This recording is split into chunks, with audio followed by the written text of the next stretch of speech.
안녕하세요. 헌터입니다. 오늘 분석해볼 기업은 한미반도체입니다. 주가는 과거에 크게 한번 조정을 받은 이후에는 박스권 횡보를 계속해서 이어가고 있습니다. 이제 좀처럼 재미없는 구간 1년 가까이 지금 이어지고 있는 상황에서 앞으로 다시 한번 치고 올라갈 수 있을지 분석을 통한 향후 주가의 흐름 알아보도록 하겠고요. 자, 이제 보유자분들 대응이 중요하겠습니다. 목표가 설정부터 물려 계신 분들 대응 전략 그리고 신규 진입 관점까지 다양한 투자 전략도 함께 알아보도록 하겠습니다. 자, 이어서 수급 상황입니다. 한 달 기준으로 개인이 샀고요. 기관이 팔았습니다. 외국인은 중립을 유지했습니다. 다만 최근에는 이제 포지션에 큰 변화가 생기면서 개인은 매수세에서 매도세로 전환을 했고요. 반면에 외국인과 기관은 좀 크게 들어오고 있는 최근의 상황입니다. 그래서 최근에는 완전히 좀 포지션이 바뀌었다 이렇게 보시면 되겠고요. 이어서 신용 잔고를 보시겠습니다. 2.32% 최근 비율 나오고 있고요. 과거 대비 거의 비슷한 수준입니다. 아주 낮은 건 아니지만 전혀 우리가 우려할 정도의 수치는 아니다 이렇게 보여지고 있고요. 다만 문제는 이제 공매도죠. 공매도 비중이 어마어마하게 지금 올라오고 있어요. 20에서 30까지도 찍었고요. 최근에 조금 내려오긴 했지만 여전히 높은 비중 보여주고 있습니다. 그래서 지금 일단 공매도 비중이 상당히 큽니다. 자, 거기다가 이제 대차잔고도 보시면 꾸준하게 증가세 보이면서 계속해서 완전 꼭대기를 찍고 있습니다. 그래서 지금은 이제 공매도 부담이 상당히 크다라고 좀 명백하게 말씀드릴 수 있을 것 같습니다. 굉장히 좀 아쉽습니다. 자, 그럼 이어서 동사 재무제표 분석 들어가 보도록 하겠습니다. 먼저 2020년도 매출부터 보겠습니다.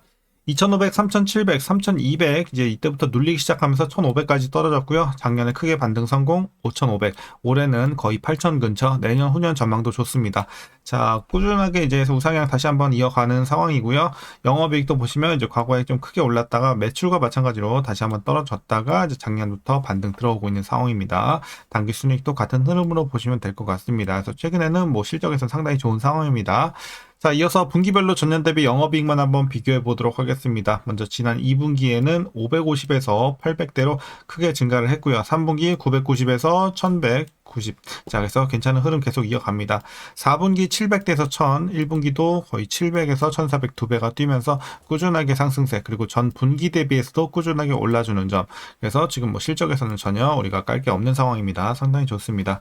자, 이어서 부채 비율 살펴보도록 하겠습니다. 20대에서 최근에 30 정도 약간 올라오긴 했지만 거의 큰 변화는 없고요. 안정적인 수치 오랜 기간 유지가 되고 있습니다. 향후에는 오히려 더 내려갈 전망도 나오고 있어서 우리 재무 건전성도 상당히 좋은 상황이고요.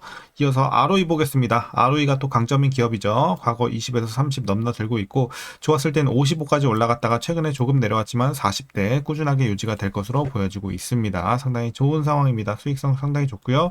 자, 이어서 EPS도 이제 작년 저점으로 해서 꾸준하게 우상향 기조 이어갈 전망입니다. 그리고 이제 배당금은 올해 690원 예상치가 나오고 있고요. 만일 이대로 배당을 하게 된다면 현재 주가 기준으로 계산했을 때 배당 수익률은 약 0.75% 정도 기대해 볼 수 있겠습니다. 배당은 다소 소소하다는 점 참고하시고요. 자, 마지막으로 현재 PER 26.85배, PBR은 8.98배 나오고 있습니다. 그리고 현재 주가 밸류에이션 상황은요. 지금은 이제 약간의 저평가 구간까지 내려왔다고 판단하고 있습니다. 그렇다고 엄청난 저평가는 아니에요. 약간 싼 정도 보시면 될 것 같습니다. 자, 이어서 동사 관련 이슈 한번 살펴보도록 하겠습니다. 한미반도체는 그동안 하이닉스 HBM 라인의 핵심 장비 공급사로 성장을 해왔지만 최근 하이닉스가 발주를 다수 벤더로 분산을 하면서 점유율 확대 속도가 둔화될 수 있겠다는 전망이 나옵니다. 자, 그리고 마이크론의 HBM 투자 확대도 불확실성을 키우고 있는 요소로 작용을 하고 있습니다. 마이크론이 공격적으로 장비를 투자해서 내년 이후 신규 수주 둔화와 경쟁 심화로 이어질 가능성이 높아졌고요. 단기적으로는 발주 증가에 따른 수혜가 있더라도 장기적인 관점에서는 신규 성장 여력이 제한될 수 있겠다라는 분석입니다. 그리고 이 마이크론의 HBM 라인 증설에 따라서 단기적으로는 또 한미반도체가 추가 발주를 따낼 수는 있겠지만 시간이 지나면 마이크론이 자체 벤더 네트워크를 강화할 수 있을 것으로 보여지면서 이런 점이 또 불확실성으로 자리 잡았습니다. 자, 뿐만 아니라 정책 리스크도 부담으로 다가오고 있습니다. 미국 정부는 지난달 이제 삼성전자와 SK 하이닉스의 중국 공장을 검증된 최종 사용자 프로그램에서 제외하면서 중국 내 생산 라인 운영 차질이 불가피해졌다는 평가를 받았습니다. 자, 이는 장비 발주 축소 가능성으로 이어지면서 한미반도체 등 이제 국내 장비 업체에도 부담으로 작용할 수 있겠습니다. 자, 이제 마지막 이슈입니다. 이제 더 큰 문제는 미래 기술 경쟁이 될 것 같은데요. 현재 주력인 TC 본더를 넘어 차세대 HBM4 이후 시장의 판도를 가를 바로 하이브리드 본더 개발 속도전에서 한미반도체가 속도를 내지 못한다는 평가가 나오고 있습니다. 하이브리드 본딩은 D램 칩을 적층할 때 미세한 공 모양의 댐납 없이 구리를 직접 연결하는 방식인데요. 더욱 미세하고 얇은 HBM을 만드는 데 필수적인 기술로 보시면 되겠습니다. 그리고 이 분야의 선두주자는 싱가포르 ASMPT와 이 네덜란드, 배시 등 해외 업체들이 거론이 되고 있는데요. 이들은 SK 하이닉스, 마이크론 등 주요 고객사들과 협력하면서 기술 고도화에 한창입니다. 그리고 이제 한미반도체는 올 7월 하이브리드 본더에 1,000억 원 투자 소식을 전하긴 했지만 장비 출시 목표 시점을 27년 말로 잡아서 경쟁사보다 이제 더 늦어진다는 지적이 또한 제기가 되고 있습니다.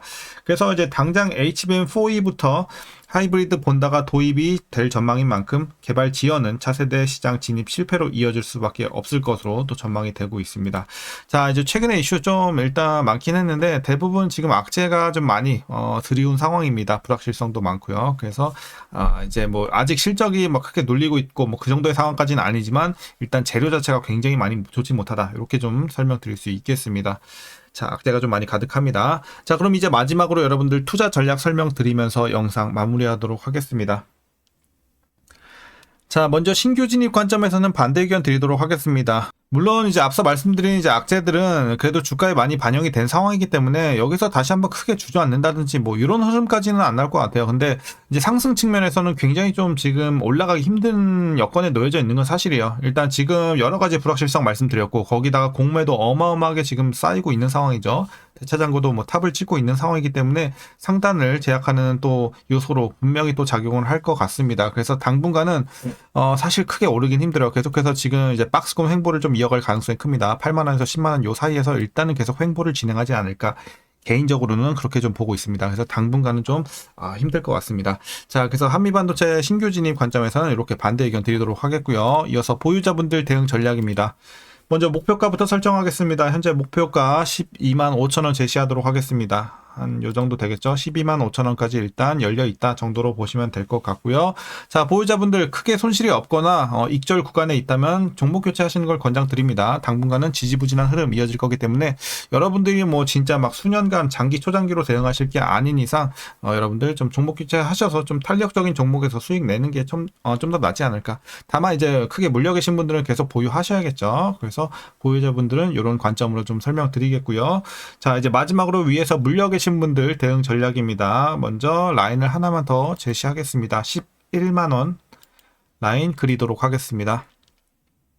자, 그래서 이제 여러분들 평단 어떻게 맞춰주시냐. 목표 주가 12만 5천 원 있죠. 요 밑으로만 맞춰주세요. 요 밑으로 가능한 데까지 최대한 내려주시고 이제 중장기로 보유하셔야 되겠습니다. 크게 물려 계신 분들은. 자, 다만 여러분들 이제 평단이 11만 원 요 라인 드린 거 11만 원 밑에 계신 분들은 물타지 말라는 라인입니다. 그래서 11만 원 밑에 이미 위치가 되신 분들은 물타지 말고 계속 보유하시다가 이제 본전 오면 탈출한다든지 이런 전략을 보시는 게 낫지 않을까 이렇게 판단하고 있습니다. 여기선 비효율 구간입니다. 물타지 마세요. 자, 그래서 오늘 전략 여기까지 설명드리도록 하겠고요. 그럼 오늘 영상도 시청해 주셔서 감사합니다.